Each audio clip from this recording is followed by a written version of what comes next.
Ladies and gentlemen, welcome back to The Power of One. Today we're watching Loki, Episode 2, The Variant.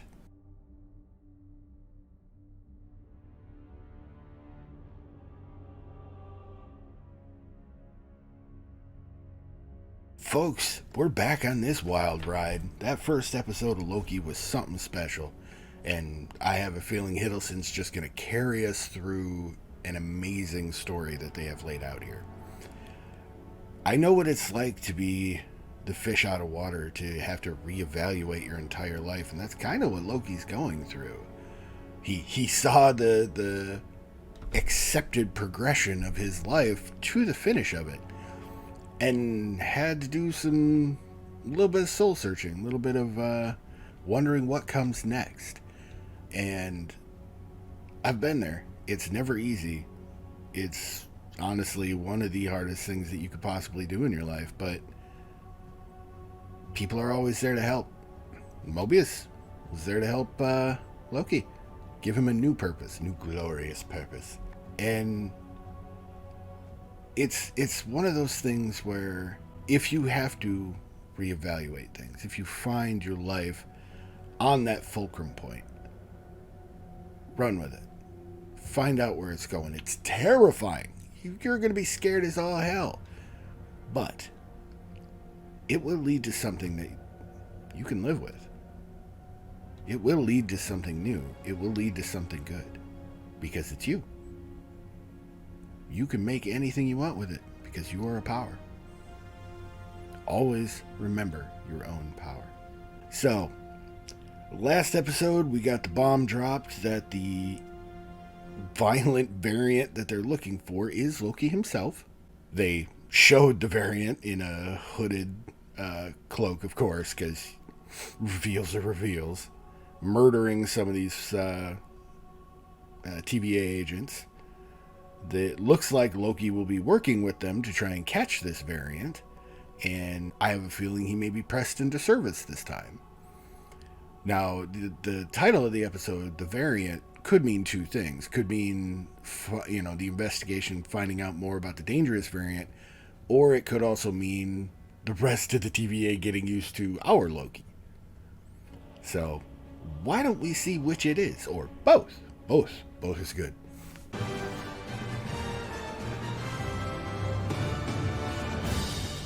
I don't know why I still like that the Marvel Studios thing went green. It's like Loki's just owning everything. I adore it.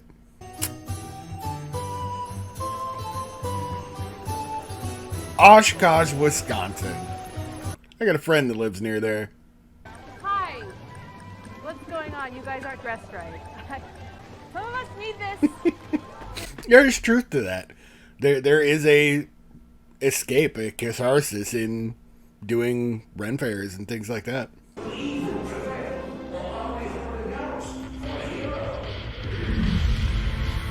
Oh, wow.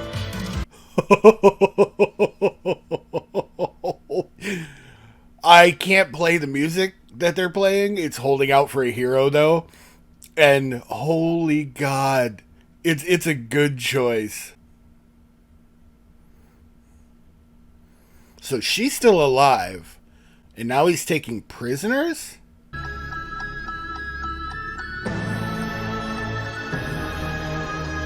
And the music choice for this opening is stellar. It fits Loki and the TVA perfectly. What happens when a Nexus event branches past Redline? It's when the TVA can no longer reset a Nexus event. Oh, I was right. Can you hear me? Are you recording or are you alive? Sort of both.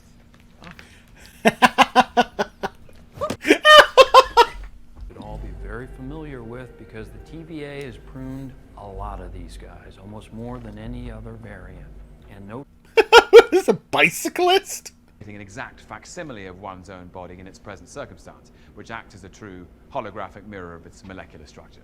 But you already knew that. He finally got one in. No, why not? Because you already know that we can catch you, and how's betraying us going to get you any closer to the timekeepers? An audience with the timekeepers is on the table. Keep that focus. He knows how to get to him. He's learned enough about Loki. Why don't we just travel back to before the attack? Nexus events destabilize the time flow, so you gotta show up in real time. Okay, so this is exactly what I thought. They were going to use this episode to explain a lot of the questions that came up from last one. Like, hey, it's time travel. Why don't you just do this? They explain the red line branch thing that they hinted at last time. I like that they are using this as a learning experience to learn the quote-unquote new rules of time travel. Because some people were confused about time travel in the Avengers, and they've also implied that the Avengers didn't fully understand time travel. So I like this. It's a very useful thing that they're having Loki ask all these what seem like obvious questions to sci-fi fans and nerd boys. It's like, yeah, why don't you just go before the thing? So I very much like that they're doing this. He's lying. Just playing games. There's no one out there. You had me for a second. My ears are sharp, too. All right, so we've also established that Mobius truly knows Loki. That is the part he plays on the sacred timeline. Maybe he wants to mix it up. Sometimes you get tired of playing the same part. Is that possible? Wow. I don't care what makes you tick. You're here to help me catch the superior version of yourself. Ooh. But because you know this variant is better than you, and you can't take it. Why are you in there sticking your neck out for me? A, because I see a scared little boy shivering in the cold, and you kind of feel bad for that ice runt. Wow. He threw down with that one. Oh, and what does my desperate last chance require? Work. Work. That doesn't sound like fun. I wonder if that middle one really is Kang the Conqueror. Let me park you at this desk, and don't be afraid to really lean into this work. Here's a good trick for you. Pretend your life depends on it. Okay, I'd like all files pertaining to the beginning of time then. Those are classified. Okay, the end of time. Those are classified. Okay, what files can I have? I mean, it's a valid question. Happy reading. It's like his own file. Yep.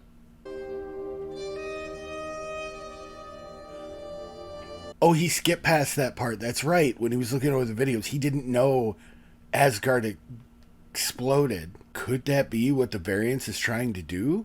Is reset Asgard? The variant could be hiding in the apocalypse and do whatever he wants, and we wouldn't know.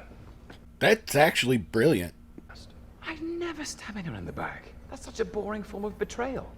Okay, look, you don't trust me, you can trust one thing. I love to be right. That's truth. So I love this theory. I really do. Because he's right.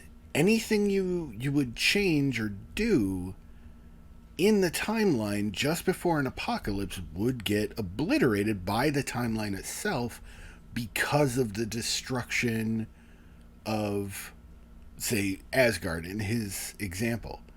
So you would have to jump around apocalypses because you can obviously only spend so much time in one before, apocalypse. But that makes for a great theory and some ingenious hiding spots. It's almost making me think that the writers put some serious thought into how this time travel in the branches work instead of just slapdashing something out there, and I have some respect for that. Free, my horn friends, be free! Oh, he's doubling down. I don't believe it. Zero variance energy, no branching in the timeline. Exactly right. Who created you, Loki? A frost giant of Jotunheim. And who raised you? Odin of Asgard. Odin, god of the heaven. It's not the same. In a way, you and I, here at the TVA, we're the only ones who are actually free. Outside of the timeline. Yeah. What's that? Candy. You have candy on Asgard? Yeah. Grapes, nuts. Oh, you're so bitter. Give him a chocolate bar, for God's sake. trusting this man is not a good idea. No, I know, but maybe he's worth the trouble. I mean, he just uncovered a massive hole in our security, right? That's what concerns me. Mobius is right. Like, he just showed a massive hole in the TVA security, one that could have been exploited for millennia by folks that they've been trying to uncover. And nobody is giving him potential credit for this. They're all just paranoid that he's going to exploit it, you know? And I don't know. They need to be a little more on his side. I get that he's a dick and you never want to fully trust him, but, you know, that's Mobius's problem. One step at a time, just in case. Absolutely not.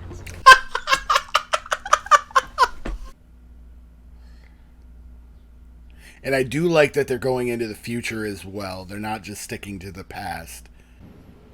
Okay, try to hang on to your time collar this time. We'll see you in the showroom. At least he got that parting shot on her, because the last time they tangled, it didn't go well for her. And I think that's part of why she's a little bitter. Now, the real question is it a bomb or a reset charge? Reset charge would, in theory, wipe out all the time cops, or Minutemen. Oh, yep, there he goes. Oh, what? Oh, what? What are you doing? Hey, these people are scared. They're about to die. They should be scared. Okay, not of us. I love the fact that they are playing with some of the moral, ethical implications of this as well. They're getting more into the philosophy of what these jobs are. The Minutemen are seeing these people that are doomed as non-entities. They don't exist and thus don't matter.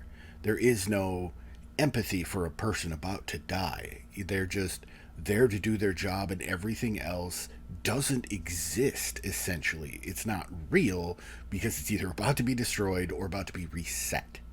And that's an interesting mindset, and one that's, I think, designed to help show Mobius is a little different. Mobius actually cares that they're people in the timeline, whether or not they're going to be pruned or something like that, which is goes along with the line of from the judge where she said, you have a soft spot for broken things.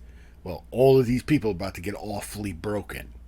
So I like that they're playing with that, and things to throw in that shows how removed the TVA is from the plight of people, as opposed to just keeping the timeline focused. And it answers, backhandedly so, some of the questions of why didn't the TVA intervene when, like, the Avengers were doing their thing, or when Thanos was about to change the universe, blah blah blah.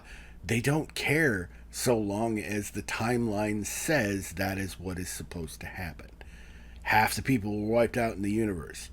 So long as the timeline said that's what's supposed to happen, they don't care. I love the fact that they're touching on this. Are you going to call your little friends for help? Now it's a point of pride because he challenged him. You can call me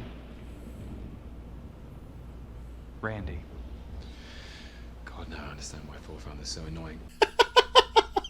That's awesome.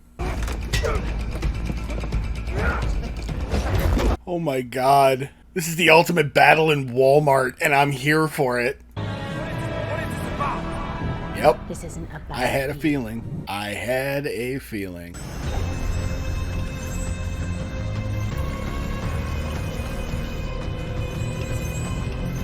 From the... Oh, that is a whole lot of... Holy shite. They're being sent to different times.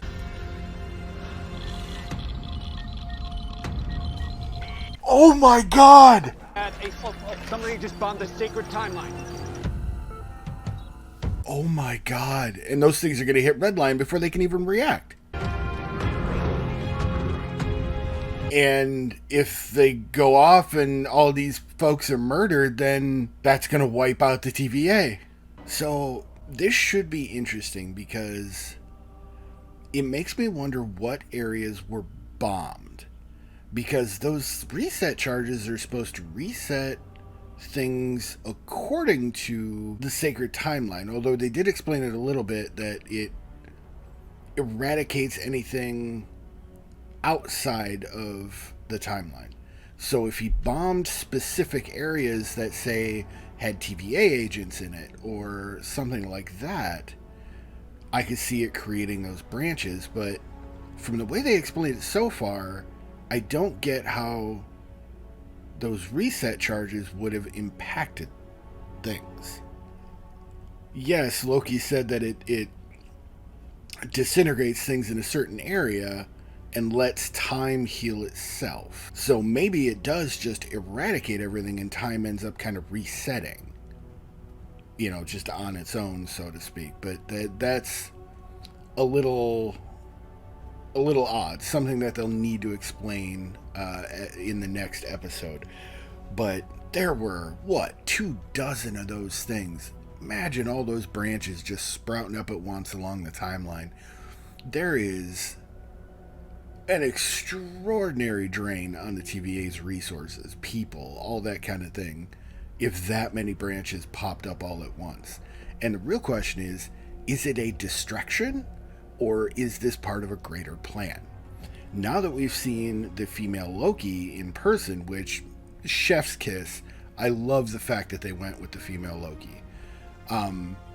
In the comics, he has actually, there have been variants of him that were female before. Hell, Loki himself has been female before. So, but I absolutely love it. I want to see more. The story, the theories behind it, the philosophy, the moral and ethics behind all of this has me drawn the feck in. I want to see more, and that is a sign of a great show as far as I'm concerned. So it'll be interesting to see where they went. Might be the Nexus of all things, which could be what that one TVA agent was saying is, you know, it's real. So looking forward to that. Glorious, this show. Hiddleston once again just delivering solid gold through the whole thing. From Loki's manic moments of trying to explain himself to him getting excited knowing he's right. He nailed this character. Like he is Loki. Just like RDJ is Iron Man. This is the thing. So cannot wait for the next one. I appreciate you coming down this journey with me, and I hope you see it through to the end. Linky Links down in the description as always. And folks, I hope you have a fantastic day. See you in the next one.